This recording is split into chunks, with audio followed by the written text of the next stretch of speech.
9절에서 12절 보시겠습니다.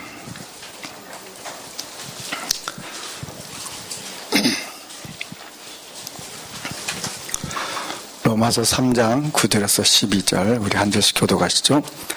그러면 어떠하냐? 우린 나으냐? 결코 아니라 유대인이나 헬라인이나 다 죄 아래 있다고 우리가 이미 선언하였느니라. 깨달는 자도 없고 하나님을 찾는 자도 없고 다 직접 함께 무익하게 되고 선을 행하는 자는 없나니 하나도 없도다. 13절 같이 보시죠. 그들의 목구멍은 열린 무덤이요 그 혀로는 속임을 일삼으며 그 입술은 독사의 독이 있고. 아멘. 그래 보겠습니다. 하나님, 우리를 하나님이 가장 기뻐하시는 자리, 그리고 하나님이 원하시는 일에 관심 갖게 하시고 하나님께서 가장 기뻐하시는 복음 전도를 놓고 우리 인생이 쓰임받게 하시고 훈련 속에 있게 하시고 인도받게 하신 주님을 찬양합니다. 이 시간을 통해서도 그리스도만 온전히 드러나는 축복의 시간 되게 하옵소서. 주 예수 그리스도 이름으로 기도합나이다. 아멘. 그리스도의 중보 사역입니다.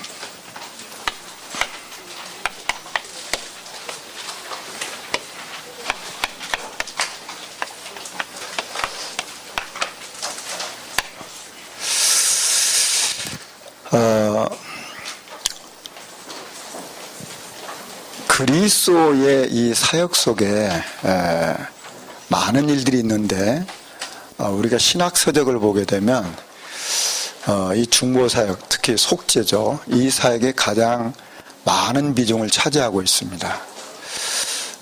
그래서 우리는 그리스도 그러면 삼중직으로 이렇게 풀어나가죠. 근데 이제 신학 서적을 보게 되면 속죄, 중재, 중보 사역, 이것이 가장 많은 분량을 차지하고 있습니다. 그래서 우리가 그런 부분도 지금까지 2000년 그 교회 역사 속에서 중요하기 때문에 많은 부분을 차지하고 있습니다. 그렇다면 우리도 핵심되는 부분 놓치지 않고 이렇게 인도를 받아야 되겠습니다. 자, 그러면 첫 번째로 그리스도의 중보 사역입니다.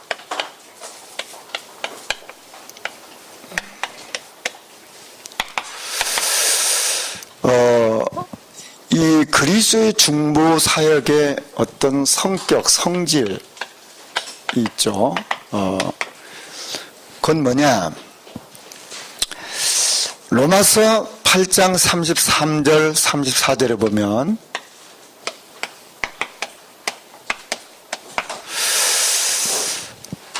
누가 하나님께서 택하신 자들을 고발하여 의롭다 하신 이는 하나님이시니 누가 정죄하리요? 이런 말씀이 나오거든요.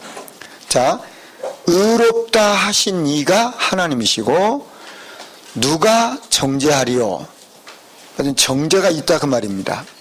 그런데 이 정죄 속에 있는데 의롭게 하신 사역이 있었단 말이에요. 의롭게 하신 사역이다. 그러니까 우리는 당연히 정죄받을 수밖에 없는 사람인데 우리를 의롭게 하셨단 말이에요. 누가 의롭게 하셨습니까? 하나님이. 방법은 그리스도고요. 여기 우리는 성경대로 보셔야 돼요. 여기서는 내 상식으로 말하시면 안 되고 성경대로 말하셔야 돼요. 의롭다 하신 이가 하나님이시니까 누가 정죄하겠냐 그 말이에요. 그럼 무슨 말입니까? 저와 여러분은 당연히 정죄받아야 될 그런 사람인데 또 정죄받을 일을 했고 그 속에 있는데 우리를 의롭다 하셨단 말이에요. 누가요? 하나님이. 그러면 하나님이 의롭다 하셨는데 어떤 방법을 통해서 의롭다 하셨냔 말이에요. 이걸 지금 우리가 오늘 같이 보는 것입니다. 자, 그래서 또 우리를 의롭다 하실 뿐만 아니라 어떤 부분이 있냐면 히브리서 2장 15절에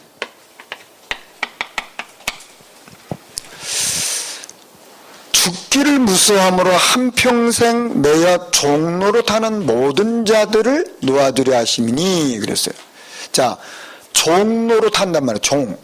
종이요, 종. 자, 우리가 그리스도 이전에는 종이요. 그리스도는 종이란 말이에요. 죄의 종, 마귀의 종, 지옥의 종, 종이란 말이에요.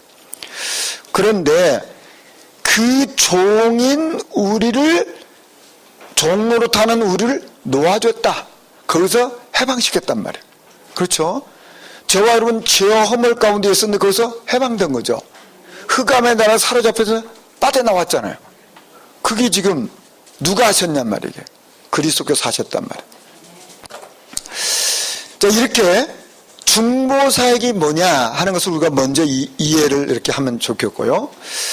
자, 그 다음에 그러면 이 중보사역에 있어서 주체 누구에게 이 중보사역이 미쳤냐 그 말입니다. 그가 중보사역하는 그런 사람, 대상자, 만약 중보사역의 대상자가 누구냐 그 말이에요. 중보사역의 대상자가 누굽니까? 지금 그 말씀이거든요.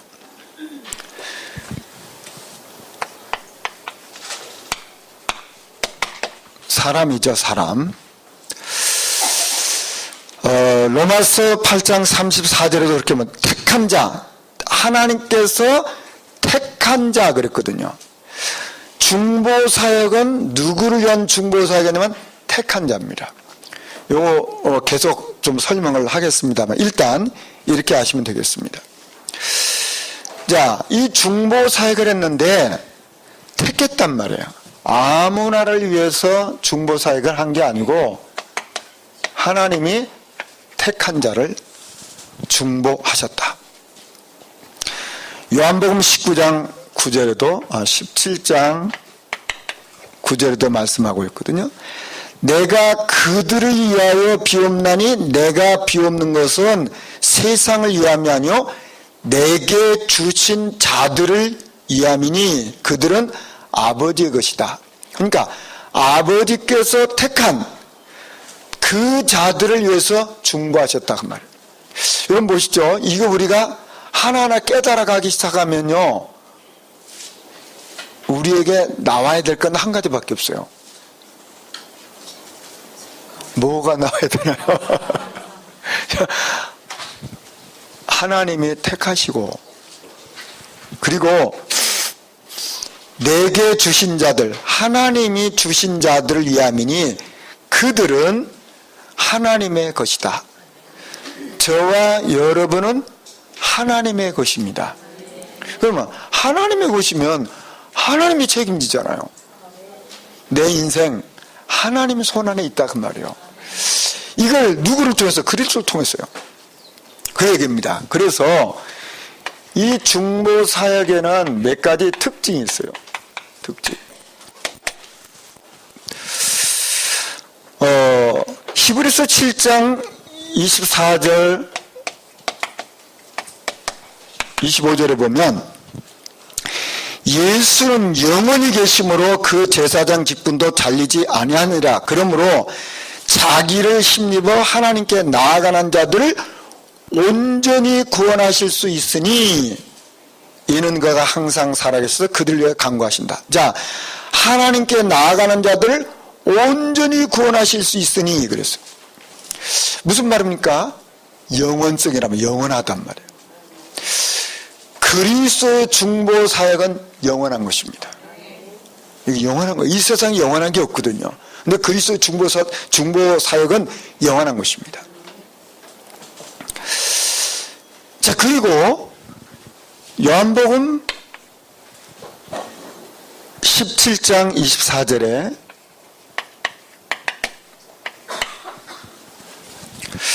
아버지여 내게 주신 자도 나 있는 곳에 나와 함께 있어 아버지께서 창세전부터 나라 살아하심으로 내게 주신 나의 영광을 그들로 보게 하시길 원하옵나니 그랬어요. 자, 아버지여 내게 주신 자도 나 있는 곳 예수님이 계신 곳에 나와 함께 있어 그랬어요.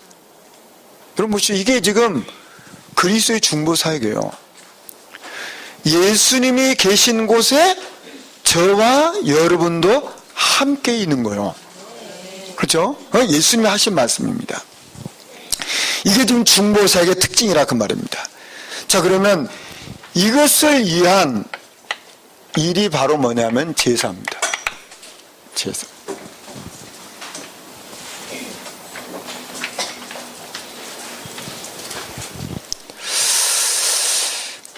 자, 그러면 우리는 구약성경을 보면 특별히 레위기서에서 또 구약성 전체를 보면 제사가 참 많이 나오죠. 근데 여기에서 세 가지만 이렇게 정리를 했습니다. 첫 번째는 속죄라고 하는 것입니다. 속죄. 자, 이 제사 제도를 하나님이 주셨어요. 여러분 구약성경에 많은 제사가 나오죠. 그 제사를 한다는 말은 무슨 말이냐? 우리 인간에게는 뭐가 있다는 겁니까? 죄가 있다 그 말입니다. 그래서 구약성경을 보게 되면 계속해서 죄를 어떻게 씻을 거냐 하는 겁니다. 그럼 보시죠. 그 죄의 뿌리가 어디죠? 죄의 뿌리가 창세기 3장이잖아요. 자, 그래서 하나님은 우리 인간이 창세기 3장의 죄의 저주에 있기 때문에 이 죄의 문제를 해결하는 방법으로 우리에게 보여주신 것이 바로 뭐냐면 제사 제도라 그 말이에요. 자, 그래서 그것을 이렇게 설명하고 있어요. 옛적의 선지자들을 통하여 여러 부분과 여러 모양으로 우리 조상들에게 말씀하신 하나님이 그랬어요. 자, 하나님이 우리로 하여금 이 죄 문제를 해결하는 그런 여러 가지 모형, 여러 가지 그런 부분을 우리에게 설명해 주셨단 말이에요. 그게 바로 뭐냐면 제사 제도예요. 그래서 우리가 구약성을 볼 때 제사가 나오면 뭘 생각하면 가장 정확하냐면 죄를 생각하면 가장 정확한 겁니다. 아, 죄 문제를 해결하는 그런 모양, 죄 문제를 해결하는 그런 부분이구나. 히브리서 1장 1절에 말씀하고 있어요. 자, 그래서 구약성경에 그렇게 많은 제사가 있었는데 그 제사는 우리에게 모형이고 부분이지 완전한 게 아니거든요. 그렇죠? 그래서 이 제사를 완전히 이루셨다 그 말이에요.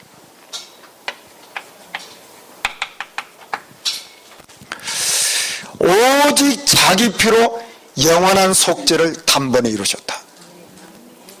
단번에 이루시니까 구약성경의 그 모든 모양, 모든 부분은 그림자거든요. 그러니까 그림자인데 실제 대신 그리스도께서 오셔서 이 제사 문제, 정확하게 말하면 죄의 문제를 완전히 단번에 자기 피로 영원한 속죄를 이루셨다. 그래서 히브리서 10장 12절에도 이렇게 말씀하고 있죠. 오직 그리스도는 죄를 위하여 한 영원한 제사를 드리시고, 자, 그리스도께서 이 죄를 위하여, 여러분 성경에서 말하는 이 죄는 창세기 3장을 얘기하는 겁니다. 그리고 제사를 얘기할 때는 항상 그 창세기 3장의 죄를 말하는 거예요. 그러면 구약 성경에 나오는 많은 제사들이 있는데 그런 제사들은 우리 인간의 죄를 완전히 해결할 수 없어요. 그래서 제사장이 늘 나오잖아요. 또 제사 또 드리잖아요. 죄질 때마다 또 제사를 계속 드려야 되잖아요. 그런데 그리스도께서 영원한 속죄를 단번에 이루셨단 말이에요. 그게 예수 그리스도 중보사역이에요. 그걸 바로 뭐냐면 제사라고 하는 제사. 우리는 제사, 이 속죄 이 속에 제사 그러면 제사는 뭘 생각하셔야 된다고? 죄. 그 죄는 뭘 말한다고요? 창세기 3장. 그걸 말하는 거예요. 그래서 이런 여러 가지 모형으로 부분으로 구약성에 설명했는데 주인공 되신 그리스도께서 완전히 죄 문제를 해결하셨다.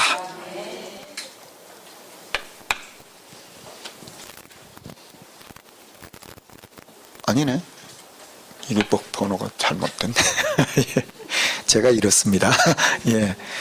그리고 두 번째 속죄 속에는 뭐가 있냐면 하나님의 진노. 하나님의 진노가 있어요. 자, 이 부분은 오해가 없이 들으셔야 돼요. 하나님은 진노의 하나님이실까요? 진노하지 않는 하나님일까요? 네, 이 부분이 이제 중요합니다. 이 부분이 중요해요. 하나님은 분명히 다음 시간에 또 얘기하겠습니다만 하나님은 분명히 사랑이시고 그런데 동시에 하나님은 진노하신 하나님이십니다. 그걸 우리는 꼭 아셔야 돼요. 자, 이 로마서 3장 25절을 보시면요. 이 예수를 하나님이 그의 피로써 믿음으로 말미암아 화목제물로 세우셨으니 그랬어요. 화목제물로 세우셨다. 왜 하나님이 화목제물로 세우셨을까요?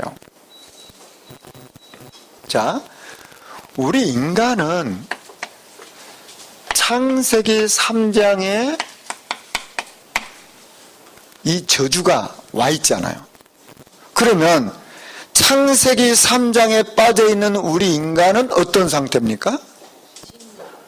하나님과 원수 상태입니다. 그렇죠? 그러니까 하나님 떠났는데 하나님 떠났다는 것은 하나님하고 원수입니다. 원수예요. 그러니까 하나님하고 원수지간이요. 자, 그런데 이 유대인들이 이걸 갖다가 지금 모르는 거예요. 자, 여러분 보시죠. 성경을 한번 확인하겠습니다. 로마서 2장을 보세요. 로마서 2장 5절 보시면요. 로마서 2장 5절 보세요. 다만 내 고집과 회개하지 아니한 마음을 따라 진노의 날 곧 하나님의 의로우신 심판이 나타나는 그날에 임할 진노를 내게 쌓는도다. 계속 우리 인간이 하는 일이 바로 뭐냐면요, 진노를 계속해서 쌓는 거예요. 성경이 말씀하고 있거든요. 진노를 계속해서 쌓아요. 그래서 이 진노를 사람이 쌓기 때문에 진노를 피할 길이 없는 거예요. 자, 왜 그렇습니까? 왜 이렇게 자꾸 진노를 쌓아나갈까요? 왜 이렇게 자꾸 진노를 쌓아나가죠? 예? 요 창세기 3장에 여기 이 저주 가운데 있으니까 하는 집마다 진노를 쌓는 거예요. 하는 집마다. 그런데 유대는 자꾸 착각하잖아요. 우리는 조금 낫다고 생각해요. 낫다. 그래서 제가 지금 같이 읽은 말씀이 로마서 3장 그 9절 보시죠. 그러면 어떠하냐? 여기 지금 쭉 그 이방인들에 대한 쭉 설명을 하면서 지금 무할례자들, 말하면 이방인들이 이렇게 쭉 설명하면서 그런 유대인들은 자기들은 괜찮다. 우린 진노하고 상관없다. 이렇게 생각하는 이 사람들한테 바울이 지금 말씀하는 거예요. 그러면 어떠하냐? 우린 나오냐? 그 말이에요. 그 말이에요, 지금. 이방인들이 저 진노조 구독성이 있구나. 이런 쭉 얘기하면서 지금 유대인들을 다 지금 쏘는 겁니다. 그러면 우리는 낫냐는 말이에요. 결코 아니라 유대인이나 헬라인이나 다 제 아래 있다고 우리가 이미 뭐 했다고요? 선언했다. 제 아래 있다면 제 아래. 그래서 이 로마서 3장 10절에 의인은 없나니 하나도 없고 깨달는 자가 없고 하나님을 찾는 자가 없고 근데 진노만 계속 쌓는 거예요. 진노. 이게 이제 우리에게 깨달아져야 되거든요. 근데 여러분 한번 보시죠. 여기 계신 우리 귀한 전도자들 한번 잘 생각해 보세요. 여러분 예수 믿기 전에 여러분 좀 착하지 않으셨습니까? 이제 못된 사람도 있겠지만 아니 왜냐 지금 세상에 가서 복음 들으면 나 착한데요. 나 뭐 죄진 게 없는데 그런 사람도 있잖아요. 그런데 이런 분들이 오늘 하나님의 은혜로 예수를 믿고 통에 자복합니다. 그러죠? 그래도 교회도 실컷 다니다가 어느 은혜 받고, 이야, 내가 이런 죄인이었구나. 내가 보니까 하는 짓마다 하나님을 대적하고, 바울처럼. 그럼 바울 대단한 사람 아닙니까? 그 얘기 거꾸로졌잖아요. 그 하나님의 성령 역사가 일어나게 되면, 야, 내가 진노 아래 있었구나. 이게 이제 오는 거예요, 이게. 하나님의 진노. 내가 정말 그 진노, 그 하나님의 진노를 받을 수밖에 없는, 진노를 계속 쌓는 일밖에 내가 한 게 없어요. 그렇잖아요? 자, 그럼 보시죠. 이 진노가 얼마나 심각하길래 예수님이 이 땅에 육신으로 몸으로 오신 것 뿐만이 아니라 예수님이 십자가를 지지 않으면 이걸 해결할 길이 없다, 그 말이요. 자, 그 말이 무슨 말입니까? 저와 여러분의 진노가 십자가만큼 크다, 그 말이요.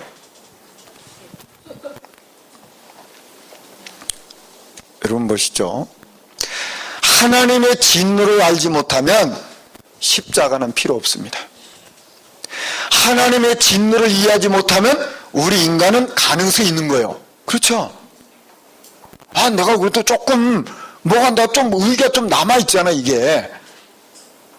그럼 십자가 필요 없잖아요. 이론적으로 말하면, 이론적으로만 내가 0.00111%라도 내가 무슨 가능성이 있다면 십자가는 필요 없을 수 있는 거거든요. 확률적으로. 그런데 의인은 없나냐? 하나도 없어요. 모든 사람이 죄를 범했어요. 그렇지 않습니까? 그래서 죄의 싹은 사망이잖아요. 그러니까 완전히 하나님의 진노 속에 있어야 되는 거예요. 그래서 하나님이 하시는 유일한 방법은 그리스도 십자가 아니면 해결할 길이 없는 거예요. 여러분 보시죠. 이 창세기 3장의 이 저주, 이 진노를 모르면 그리스도의 십자가를 알 수가 없습니다. 그렇게 보시면 가장 정확해요. 그리스도께서 십자가에 못 박혀 죽지 않으면 이 문제를 해결할 길이 없는 거예요.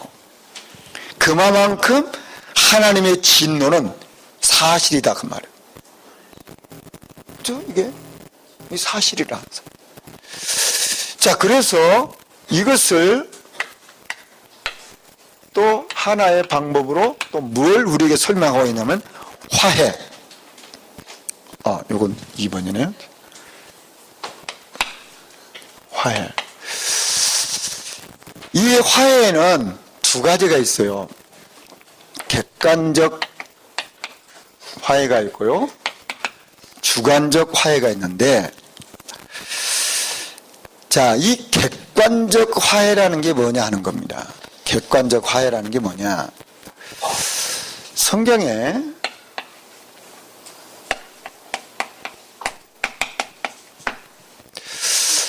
따먹는 나르는 정령 죽으리라 그랬죠? 반드시 죽어야 되죠? 반드시 죽어야 됩니다.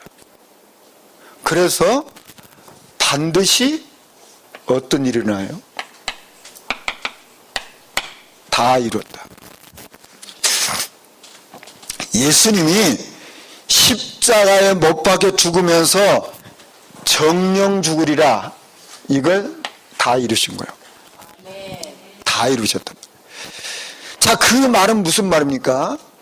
그 예수님께서 우리가 받아야 될 이 저주와 재앙과 진노를 당연히 이게 와야 되는 건데, 이것을 예수님이 십자가상에서 다 이루셨다, 이걸 보고 객관적 화해라고 말하는 것입니다. 객관적 화해를 말하는. 자, 그래서 이것을 우리에게 어떻게 설명하고 있냐면, 고린도후서 5장 15절부터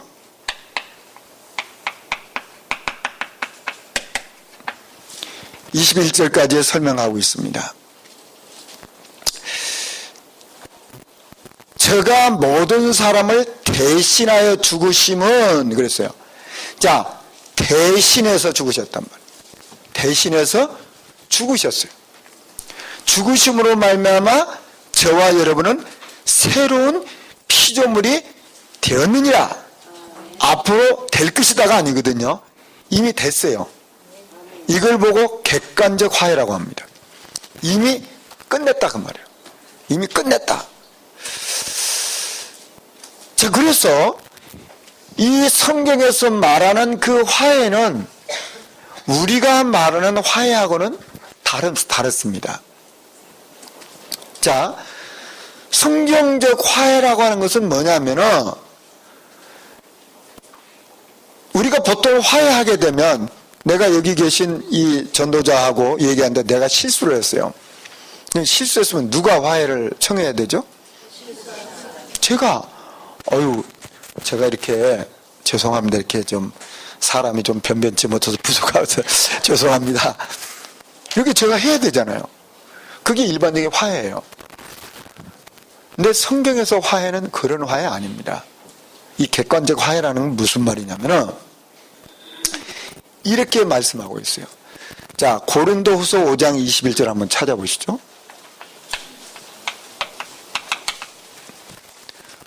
고린도후서 5장 21절을 찾아보세요. 하나님이 죄를 알지도 못하신 이를, 자, 죄를 알지 못한 이를 우리를 대신하여 죄로 삼으신 것은 그랬어요. 자, 하나님이 어떻게 하셨냐? 죄를 알지 못해. 예수는 죄 모르잖아요. 죄를 알지도 못한 이를 우리를 대신하여 죄로 삼으셨다고 했어요. 자, 무슨 말입니까?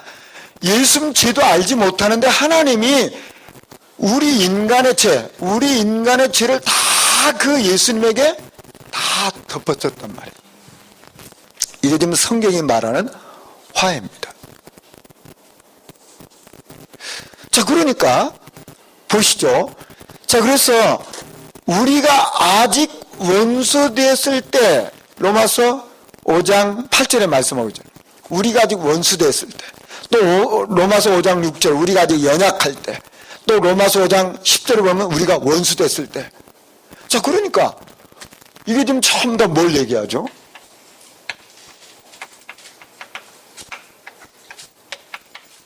연약할 때, 죄인 됐을 때, 원수 됐을 때, 우리가 아무것도 지금 모르고 있는 상태인데 예수님께서 십자가에 못 박고 죽으셔서 우리의 모든 문제를 해결하셨단 말이에요. 그래서 이걸 보고 객관적 화해를 보고 뭐라고 말하냐? 복음이라 이렇게 말합니다. 그렇죠? 복음은 우리가 뭐 한 게 없어요. 하나님이 일방적으로 다 성취해 놓으신 거예요. 화해. 객관적 화해란 말이에요. 그래서 그리스도께서 우리를 위해서 하신 사역이 바로 복음이에요. 그걸 보고 다 이뤘다고 했어요. 그리스도께서 십자가에서 다 이루신 거예요. 객관적 화해를 성취시켰다고 말이에요. 다 이루신 거예요. 이걸 보고 복음이라고 말합니다. 자, 그러니까 우리는 어떤 축복 속에 있습니까? 지금 십자가에서 다 해결하신 거예요. 그분이 이 땅에 성경대로 오시고 성경대로 십자가 못 박혀 죽으시고 성경대로 부활하시고 성경대로 역사하시고 승천하시고 그리고 성경대로 오실 거거든요. 그건 우리하고 상관없이 하나님이 객관적으로 다 이루신 거예요. 그걸 보고 복음이라고 말합니다. 객관적 화해. 자, 그러면 이 객관적 화해가 우리에게 어떻게 나타나냐? 이제 주관적 화해로 우리의 삶을 통해서 드러나는 것입니다.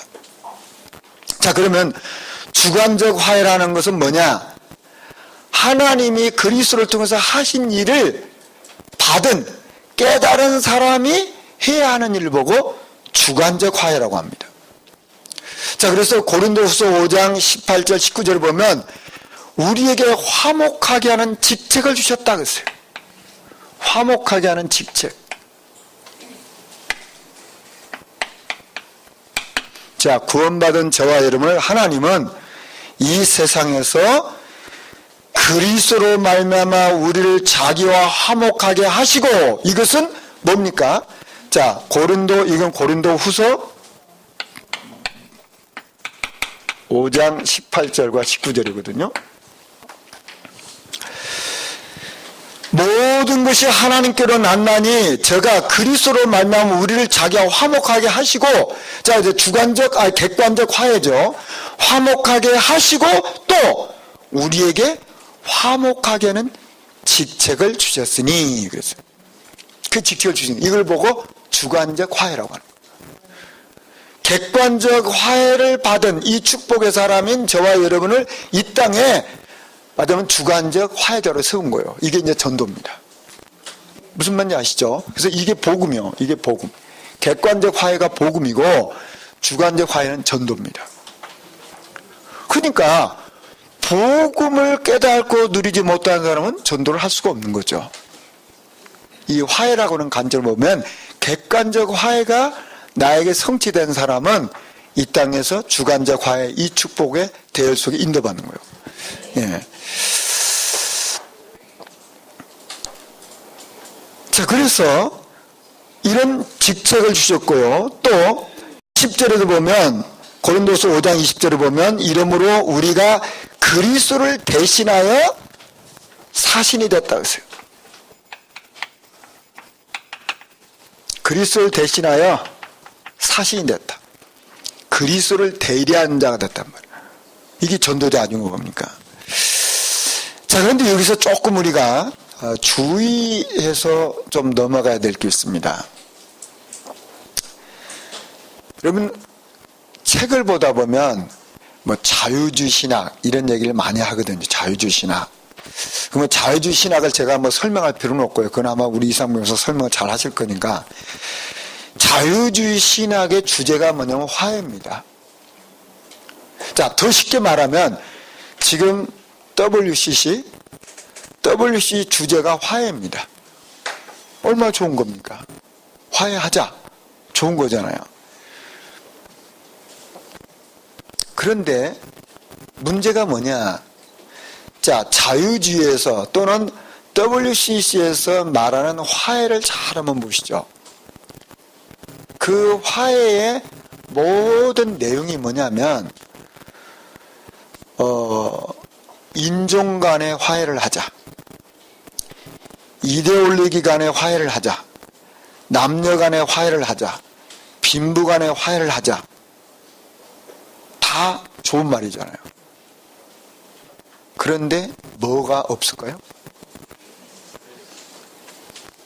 뭐가 없나요? 객관적 화해가 없어요. 이게 자유주의입니다. 그러면 우리 개혁신학은 뭐냐? 객관적 화해를 가장 강조합니다. 그러면 이것이 되어지면 주관적 화해는 삶으로 나타나는 거예요. 근데 WCC나 자유주의에서는 이것을 계속 해서 이쪽으로 가자는 겁니다. 자, 그러니까 어디가 주체입니까? 여긴요, 하나님이 주체예요. 주관적 화해는요, 사람이 주체입니다. 그렇죠? 자, 그래서 보시죠. 우리가 전도는 나의 일인데 나의 일입니까? 전도는 하나님의 일입니다. 그렇죠? 근데 전도를 나의 일이라고 하면 그분은 주관적 화해 속에 있구나, 이렇게 보시면 돼요. 보시죠.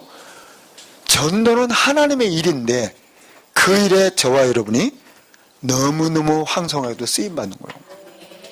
축복이죠. 그런데 이쪽 자유주의 계통에서는 우리가 뭘 하자. 우리가 주인이요. 우리가 뭘 하자. 우리가. 교회 안에서도 잘 보시면 우리가 뭐 하자. 그것은 어느 쪽이냐, 이쪽이 강해요. 그래서 이쪽에는요, 굉장히 인격, 실력, 이성 이런 게 굉장히 많이 강조됩니다. 필요하죠. 그런데 어디가 약하냐? 이쪽이 약한 거예요. 근데 하나님은 이것을 우리에게 말씀하셨어요. 그러면 이 축복을 누리는 사람은 주관적 화해 이쪽으로 가게끔 되어 있는 거예요. 여기서 흘러넘치면 이쪽으로 가는 거죠.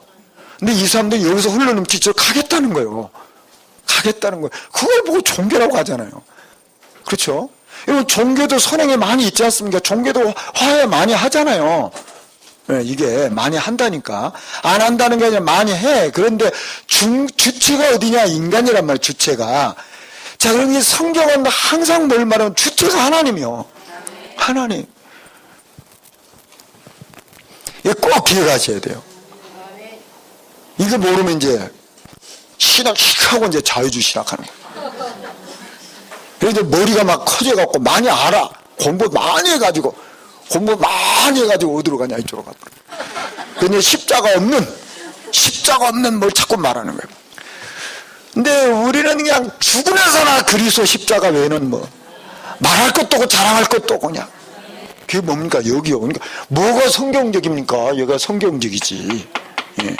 여기는 막 우리 인간의 막 사랑, 그 인간의 그 선함, 우리 인간의 그 뭡니까? 존재 뭐 이런 걸 참 많이 강조하죠.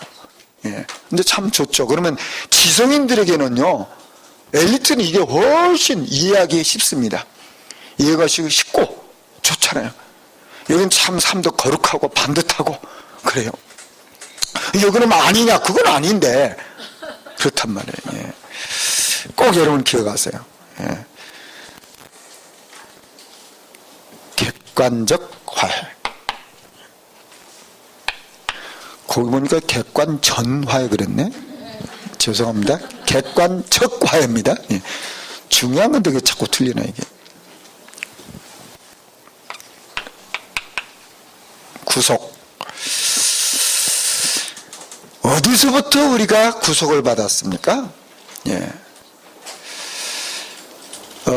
우리는 율법으로부터. 자, 이제 여기서 또 우리가 이런 부분도 이제 주의해서 우리가 가야 됩니다.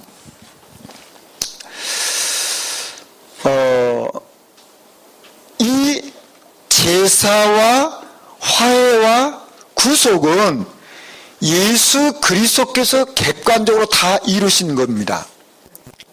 이루셨는데 지금 율법이 우리에게 있어요. 그래서 이 율법을 통해서 뭐가 오냐? 저주가 와요. 저주가. 그런데 이 율법의 저주로부터 우리가 빠져나온 거예요. 그러면 그리스도께서 율법의 요구를 다 이루신 거죠. 그래서 율법의 저주가 끝난 겁니다.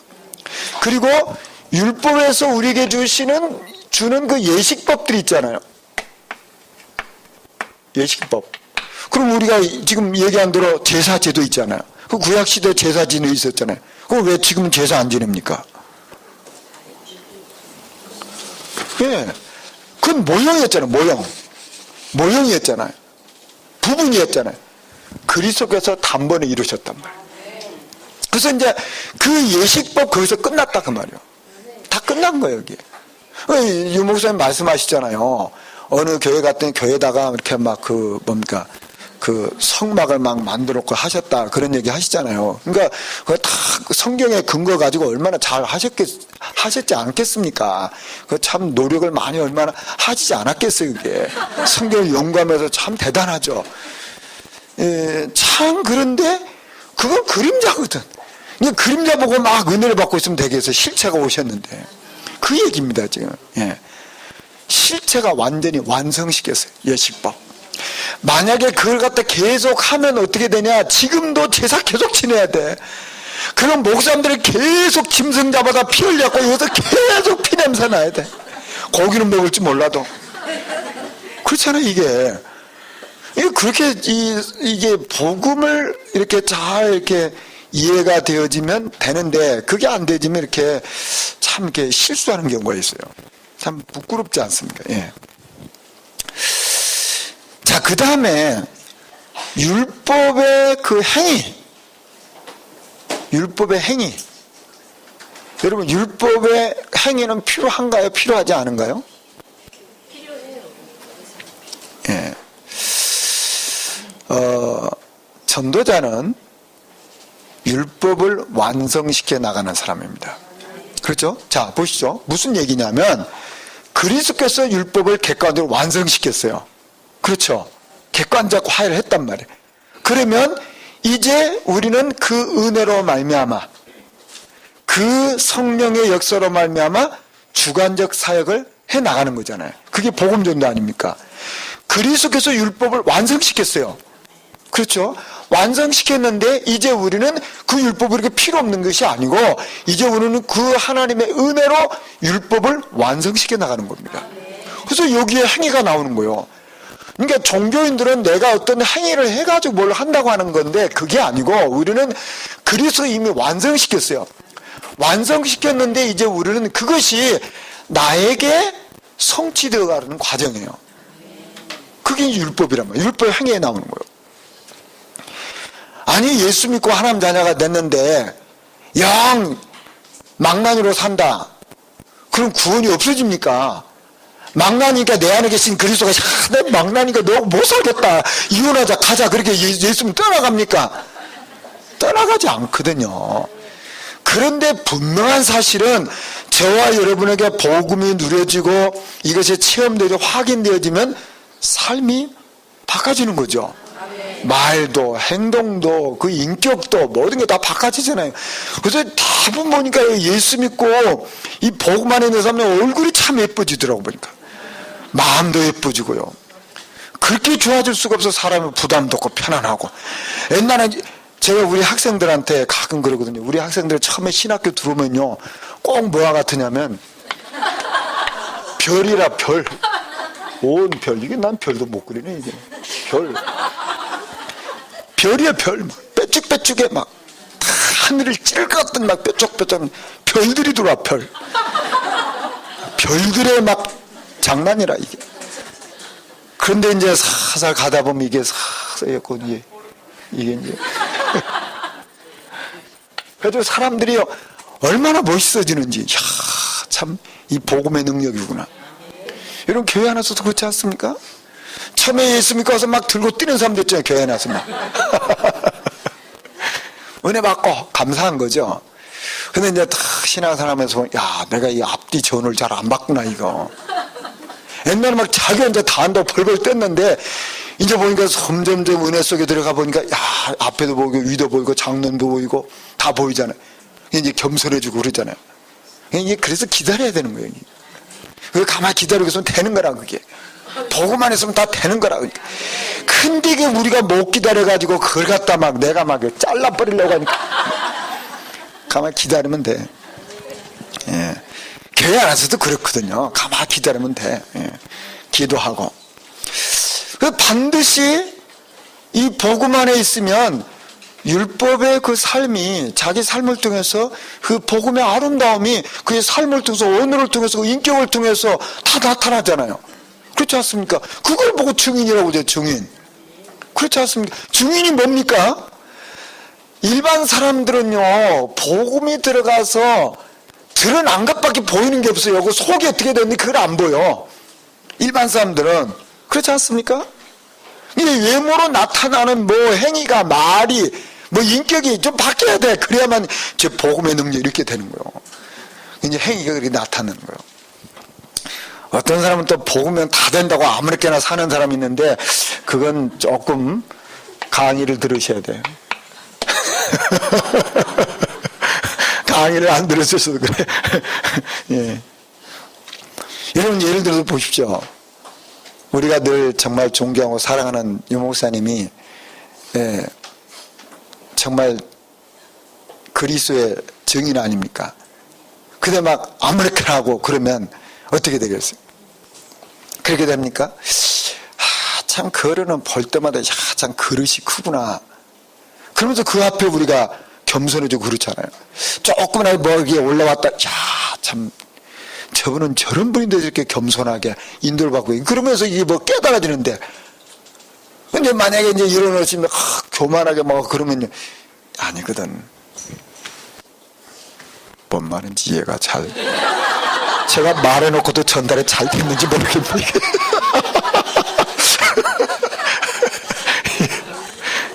예.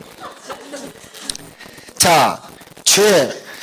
여러분 또 이 죄를 생각할 때 아까도 얘기했죠. 죄 그러면 요거 꼭 이렇게 생각하셔야 돼요. 우리는 보통 일반적인 사람은 죄 그러면요, 죄를 하나님과 관계에서 생각하지 않고 인간적인 죄를 생각합니다. 세상 사람들은 그렇게 생각해요. 근데 복음 가진 사람은 죄 그러면 어떻게 생각하셔야 되냐? 창세기 3장 이렇게 보시면 가장 정확합니다. 자, 그러면 창세기 3장이 뭡니까? 하나님 떠나가지고 사단에게 잡혀있는 그 상태잖아요. 자, 그러니까 하나님 떠나서 사단에게 잡혀있으니까 나오는 게 죄밖에 나오는 게 없다니까요.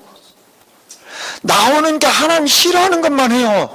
잘한다고 해서 하나님 싫어하는 것만 하고, 하나님 미워하는 것만 하고, 하나님 앞에 얻어받을 진노받을 짓만 계속 골라서 하는 거예요. 그게 죄입니다. 그러니까 이 죄라고 하는 것을 창세기 3장을 떠나서 생각하면 그 죄를 말하자면 만분의 1밖에 생각을 못하는 거예요. 그래서 죄를 지으면 뭐가 따라옵니까? 죄책이 따라와요. 여러분, 죄를 지면요, 반드시 죄는 죄에 대한 그 책임감을 묻습니다. 그런데 여기서 우리를 자유케 하셨단 말이에요. 그 다음에 죄는요, 능력이 있어요. 죄의 능력이 있다니까. 죄는 지면 질수록 잡혀요. 죄는 지면 질수록 죄가 강해진다니까. 여러분 보시죠. 처음에 제일 육신적인 죄도, 여러분 보시죠. 육신적인 죄도 그렇습니다. 처음에 죄질 때는 막 벌벌벌벌 떨어요. 그 다음에 어느 정도 선을 딱 넘어가 버리면 담대해집니다. 그러죠? 여러분은 그 죄를 안 져봐서 잘 모르시는 거예요.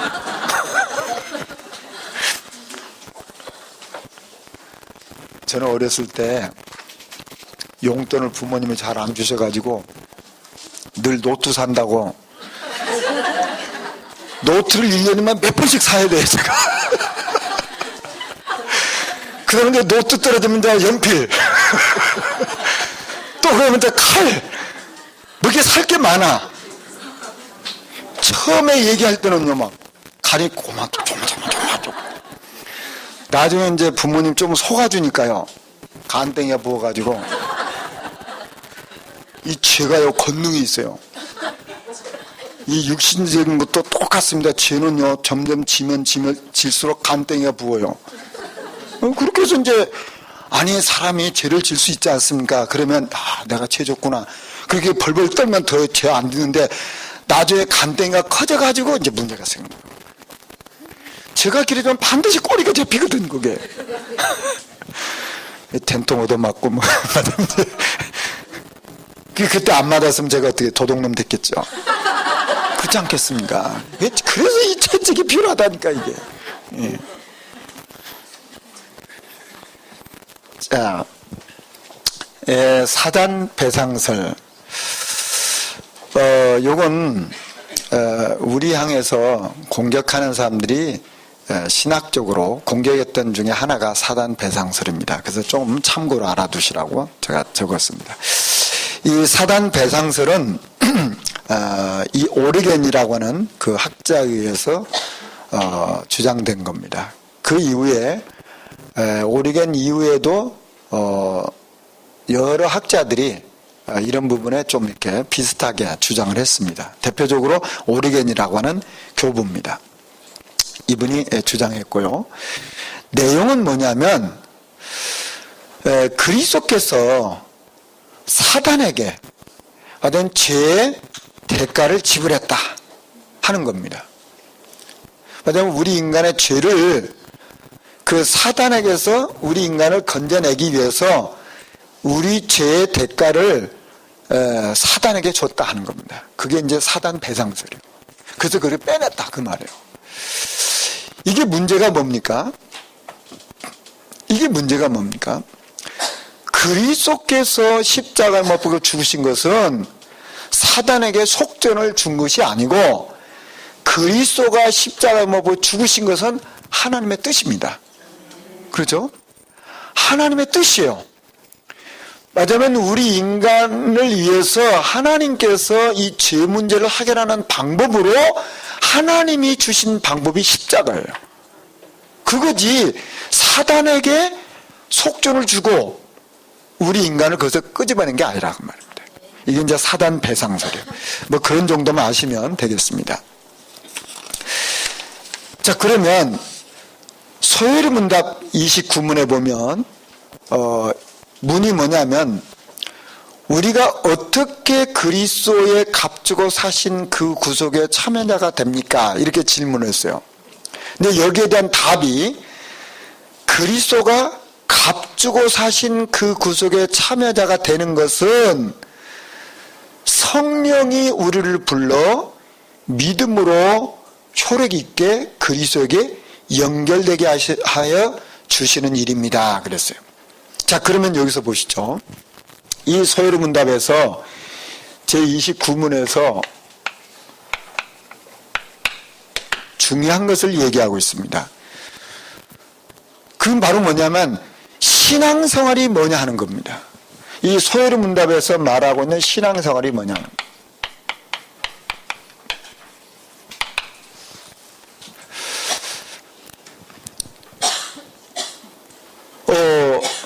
자, 여기에서 지금 뭘 얘기하냐면 그리스도가 값주고 사신 그 구속의 참여자가 되는 것은 말하면 그 구속의 축복 속에 들어가는 것은 그 말이거든요. 그 속에 들어가는 것은 성령이 우리를 불러 그랬어요. 성령이 우리를 불렀단 말이에요. 성령이 우리를 불러 믿음으로 효력이 있게 했단 말이에요. 자, 그러면 우리 신앙생활이 뭐라는 겁니까? 예. 저와 여러분의 신앙생활은 성령의 역사 속에 들어가는 겁니다. 자, 우리가 좀 정확하게 말하면 성령이 내 안에 들어오신 거죠. 저와 여러분 예수 그리스도를 알고 영접할 때 성령이 내 안에 들어오신 거죠. 그러면 성령이 내 안에 들어오시니까 성령의 인도를 받잖아요. 그렇죠? 그러면서 우리는 날마다 새로운 은혜 속에 계속해서 이 성령 인도를 받는 거예요. 이걸 보고 성령 충만이라고 하잖아요. 자, 그래서 우리 신앙생활은 성령의 역사라 그 말이에요. 그런데 성령의 역사인데 자꾸만 나도 모르게 우리는 육신 속에 살고 있기 때문에 자꾸만 육신적인 일에 관심이 많아요. 우리는 그렇잖아요. 당장 먹고 살아야 되니까. 그러다 보니까 영적인 부분에 모르는 거예요. 무지하다 그 말입니다. 그래서 신앙생활은 바로 뭐냐면 우리는 이 세상에 살고 있기 때문에 세상을 몰라서도 안 되지만 세상 속에만 있는 것이 아니라 우리는 영적인 세계를 보고 사는 겁니다. 그래서 예를 들면 모세가 그 시대의 영적인 지도자로 쓰임받는데 지금까지 모세가 가지고 있었던 모든 세상적인 지식이 성령 안에서 다 쓰임받잖아요. 그렇죠? 자, 그래서 또 다윗 같은 경우는 어떻게 했습니까? 그가 다윗의 삶을 보게 되면 어떻습니까? 한 손에는 믿음 있고 한 손에는 기능이 있었잖아요. 자, 이것이 신앙생활입니다. 그럼 우리가 신앙생활을 균형 있게 한다는 것은 바로 뭡니까? 세상에서 살아갈 수 있는 방법이 나에게 있어야 되는 것이고 또 우리는 세상 속에 살지만 세상 속에 매이지 않고 세상을 넘어서는 영적 힘이 있어야 되는 거예요. 이게 신앙생활입니다. 그래서 어떤 사람은 영적인 힘만 있어야 된다고 하면 세상에 커서 아무것도 모르는 거예요. 바보같이. 맨날 속임당하고 맨날 사기당하고 그런 거잖아요. 세상을 너무 몰라가지고. 어떤 사람은 너무 영적인 모르고 세상은 너무너무 잘하는데 영적인 모르는 거예요. 아니요. 같이 가는 겁니다.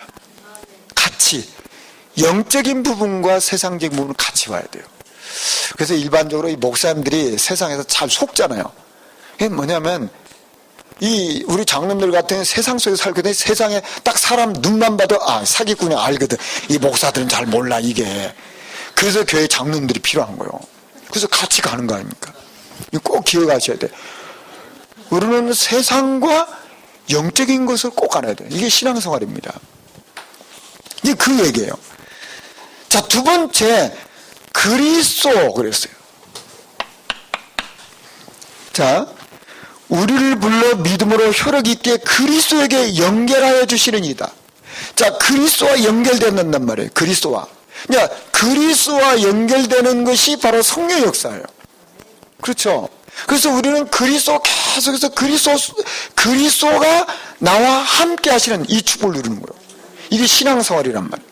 그래서 이것이 받으면 우리가 값주고 사신 그 구속에 참여하는 자가 된다 그 말이에요.